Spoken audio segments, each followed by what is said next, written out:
Сәлем достар, үй жағдайында чипсы дайындаймыз. Ол үшін картоптарды өте жұқа етіп тураймыз. Тазалап, турап, салқын суға жуып, крахмалдарынан айырып, газетке немесе салфеткаларға осылай төсеп, сүртіп аламыз. Жақсылап сүртеміз құрғағанша.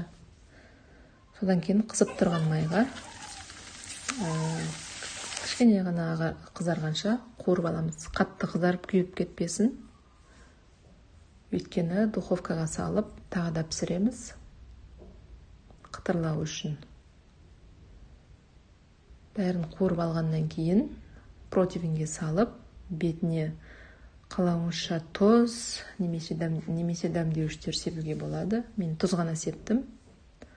Бір 15 минуттай, 15-20 минуттай духовкаға салып алдым. Сонда осындай қызарып, қытырлап шыға келеді. Нағыз чипсы болды.